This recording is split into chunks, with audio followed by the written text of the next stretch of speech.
ಮಸಾಲ. ಈಗ ಕಡಲೆ ಇರಲಿ, ಹಲಸಂಡೆ ಬೀಜ, ಕಪ್ಪು ಕಡಲೆ ಅಥವಾ ಬಿಳಿ ಕಡಲೆ, ಎಲ್ಲವೂ ಸ್ವಾದಿಷ್ಟವಾಗುತ್ತೆ. ಅಂತೂ ಬಿಜೆಪಿ ರಾಜ್ಯಾಧ್ಯಕ್ಷರ ಘೋಷಣೆಗೆ ಮುಹೂರ್ತ ಕೂಡಿ ಬಂದಿದೆ ಎನ್ನಲಾಗ್ತದೆ. ಇದೇ ಜುಲೈ 1ಕ್ಕೆ ರಾಜ್ಯ ಕಮಲ ಪಡೆಗೆ ನೂತನ ಸಾರಥಿ ಘೋಷಣೆಯಾಗೋ ಎಲ್ಲಾ ಸಾಧ್ಯತೆಗಳಿವೆ ಅಂತ ಹೇಳಲಾಗ್ತದೆ. ಈ ಸುದ್ದಿಯನ್ನು ನೋಡೋಣ. ಸಾರಥಿ ಬದಲು ನ್ಯೂಸ್ ಟಾಪ್ 9ನಲ್ಲಿ. ರಾಜ್ಯ ಬಿಜೆಪಿಯಲ್ಲಿ ಚಟುವಟಿಕೆಗಳು ಗರಿಗೆದರಿದ ಬೆನ್ನಲ್ಲೇ ರಾಜ್ಯಾಧ್ಯಕ್ಷರ ಬದಲಾವಣೆಯ ದಿನ ಸನ್ನಿಹಿತ ಆಯ್ತಾ ಅನ್ನೋ ಕುತೂಹಲ ಹೆಚ್ಚಾಗಿದೆ. ಅದಕ್ಕೆ ಕಾರಣ ದೆಹಲಿಯಲ್ಲಿ ನಡೀತಾ ಇರುವ ಮಹತ್ವದ ಬೆಳವಣಿಗೆ. ಅದೇನೆಂದ್ರೆ ಜುಲೈ 1ರಂದು ಮಹಾರಾಷ್ಟ್ರ ಬಿಜೆಪಿ ಅಧ್ಯಕ್ಷರ ಘೋಷಣೆಗೆ ಮುಹೂರ್ತ ಫಿಕ್ಸ್ ಆಗಿದೆ. ಹೀಗಾಗಿ ಅವತ್ತೇ ಕರ್ನಾಟಕದ ಬಿಜೆಪಿಗೂ ನೂತನ ರಾಜ್ಯಾಧ್ಯಕ್ಷರ ಘೋಷಣೆ ಮಾಡುವ ನಿರೀಕ್ಷೆ ಇದೆ. ಇನ್ನು ಬೆಂಗಳೂರಿನಲ್ಲಿ ನಿನ್ನೆ ಶಾಸಕ ಡಾಕ್ಟರ್ ಅಶ್ವಥ್ ನಾರಾಯಣ ನಿವಾಸದಲ್ಲಿ ನಡೆದ ಬಿಜೆಪಿ ನಾಯಕರ ಸಭೆ ದೊಡ್ಡ ಸಂಚಲನ ಸೃಷ್ಟಿಸಿತ್ತು. ಆದರೆ ಈ ಸಭೆ ನಡೆದಿದ್ದು ಆರ್ಎಸ್ಎಸ್ ನಿರ್ದೇಶನದ ಮೇರೆಗೆ ಅನ್ನೋ ಮಾಹಿತಿ ಹೊರಬಿದ್ದಿದೆ.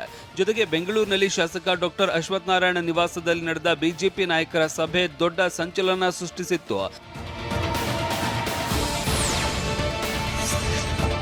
ಕಳೆದ ವಾರ ನಡೆದ ಆರ್ಎಸ್ಎಸ್ ಸಭೆಯಲ್ಲಿ ಆಗಾಗ ಸಮನ್ವಯ ಸಭೆ ನಡೆಸುವುದಕ್ಕೆ ಸೂಚನೆ ಸಿಕ್ಕಿತ್ತು. ಪ್ರತಿ 15 ದಿನಗಳಿಗೊಮ್ಮೆ ನೇರವಾಗಿ ಅಥವಾ ವಿಡಿಯೋ ಕಾನ್ಫರೆನ್ಸ್ ಮೂಲಕ ಸಭೆ ನಡೆಸುವುದಕ್ಕೆ ಸೂಚನೆ ನೀಡಲಾಗಿತ್ತು.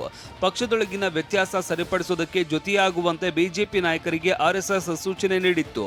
ಹೀಗಾಗಿ ಮೊನ್ನೆ ನಡೆದ ಸಭೆಯಲ್ಲಿ ರಾಜ್ಯ ಬಿಜೆಪಿ ಸಂಘಟನೆ ವಿಚಾರ ಹಾಗೂ ಸರ್ಕಾರದ ವಿರುದ್ಧ ಹೋರಾಟದ ಬಗ್ಗೆ ಗಂಭೀರ ಚರ್ಚೆಯಾಗಿದೆ. ಶಾಸಕ ಡಾಕ್ಟರ್ ಅಶ್ವಥ್ ನಾರಾಯಣ ನಿವಾಸದಲ್ಲಿ ನಡೆದ ಸಭೆಯಲ್ಲಿ ಮಾಜಿ ಸಚಿವ ಅರವಿಂದ ಲಿಂಬಾವಳಿ ಕಾಣಿಸಿಕೊಂಡಿದ್ದು ಭಾರೀ ಕುತೂಹಲಕ್ಕೆ ಕಾರಣವಾಗಿದೆ. ಇಷ್ಟು ದಿನಗಳ ಕಾಲ ಅಸಮಾಧಾನಿತರ ತಂಡದಲ್ಲಿ ಸಭೆಯಲ್ಲಿ ಪಾಲ್ಗೊಳ್ತಾ ಇದ್ದ ಲಿಂಬಾವಳಿ ಮೊನ್ನೆ ಪಕ್ಷದ ರಾಜ್ಯಾಧ್ಯಕ್ಷ ವಿಜೇಂದ್ರ ಉಪಸ್ಥಿತಿಯಲ್ಲಿ ಸಭೆಯಲ್ಲಿ ಹಾಜರಾಗಿದ್ರು. ಅತೃಪ್ತರ ಬಣದಲ್ಲಿದ್ದ ಅರವಿಂದ ಲಿಂಬಾವಳಿ ವಿಜೇಂದ್ರ ನಾಯಕತ್ವವನ್ನ ಒಪ್ಪೋದಕ್ಕೆ ಸಾಧ್ಯವಿಲ್ಲ ಅಂತ ನೇರವಾಗಿ ಹೇಳಿದ್ದಾರೆ. ನನ್ನ ವಿಜೇಂದ್ರ ನಡುವೆ ಯಾವುದೇ ಸಂಧಾನ ಆಗಿಲ್ಲ ಅಂತ ಹೇಳಿದ್ದಾರೆ. ದೆಹಲಿ ಭೇಟಿ ಬಗ್ಗೆ ಸ್ಪಷ್ಟನೆ ಕೊಟ್ಟ ವಿಪಕ್ಷ ನಾಯಕ ಆರ್ ಅಶೋಕ್ ಬೆಳವಣಿಗೆ ಬಗ್ಗೆ ವರದಿ ಕೊಡೋದಕ್ಕೆ ಹೋಗಿದ್ದೆ ಅಂತ ಹೇಳಿದ್ದಾರೆ. ಆದರೆ ರಾಜ್ಯಾಧ್ಯಕ್ಷರ ಬದಲಾವಣೆ ಬಗ್ಗೆ ಸದ್ಯಕ್ಕೆ ಚರ್ಚೆ ಆಗಿಲ್ಲ ಎಂದಿದ್ದಾರೆ. ನನ್ನನ್ನ 3 ತಿಂಗಳಿಗೊಂದ್ಸರಿ ದೆಹಲಿಗೆ ಬಂದು ವರದಿ ಕೊಡಕ್ಕೆ ಹೇಳಿದ್ದಾರೆ. ಮೊನ್ನೆ ಹೋಗಿ ವರದಿ, ಅದರಿಂದನೂ ಅಮಿತ್ ಶಾ ಅವರಿಗೆ ವರದಿ ಕೊಟ್ಟು ಬಂದಿದ್ದೆ. 3 ತಿಂಗಳು ಮೊನ್ನೆ ಹೋಗಿದ್ದೀನಿ. ಮತ್ತೆ 3 ತಿಂಗಳಾದ್ಮೇಲೆ ನೀವು ವಿರೋಧ ಪಕ್ಷದ ನಾಯಕರಾಗಿ ಮತ್ತೆ ವರದಿಯನ್ನು ಕೊಡಬೇಕು ಅಂತ ಹೇಳಿದ್ದಾರೆ. ಅದೇನು ಅಲ್ಲಿ ಚರ್ಚೆನೇ ಆಗಿಲ್ಲ. ಇನ್ನೂ ಭಾಳಷ್ಟು ರಾಜ್ಯಗಳಿದೆ.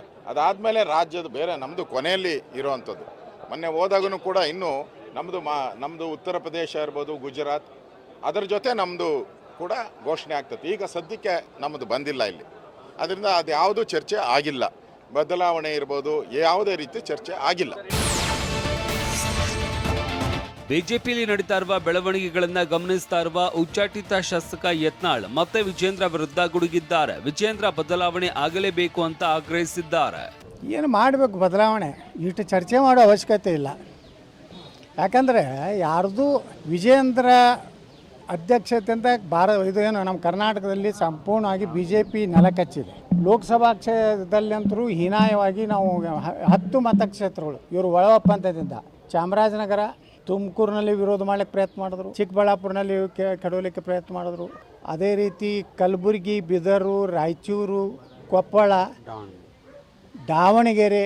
ಕೊಪ್ಪಳದಲ್ಲಿ ಅಂತರೂ ವಿಜೇಂದ್ರನ ಒಬ್ಬ ಚೇಲಾದಾನಲ್ಲಿ ಬಿ ಜೆ ಪಿ ಒಳಗೆ. ಆತ ರಾಘವೇಂದ್ರ ಹಿಟ್ನಾಳ ಅಣ್ಣ ಆರಿಸಿ ಬರಲಿ ಅಂತೇಳಿ ವಿಜೇಂದ್ರ ಜೊತೆ ಡೀಲಿಂಗ್ ಮಾಡಿಕೊಂಡು ಇವತ್ತು ಕ್ಯಾಂಡಿಡೇಟ್ಗೆ ಹಾಕಿ ಕೊಪ್ಪಳ ಸೋತೀವಿ.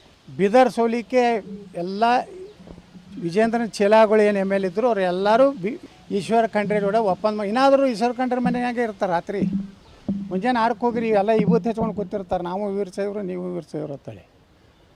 ದಾವಣಗೆರೆ ಅಂತೂ ಜೀವಂತ ಸಾಕ್ಷಿ. ಇವತ್ತು ಯಾರು ಮಲ್ಲಿಕಾರ್ಜುನಪ್ಪ ಅಂತೇಳಿ ಸಿದ್ದೇಶ್ವರ್ ಏನು ಲೋಕಸಭಾ ಸದಸ್ಯರು, ಆ ತಂದೆಯವರು ಲೋಕಸಭಾ ನನ್ನ ಜೊತೆಗಿದ್ದರು.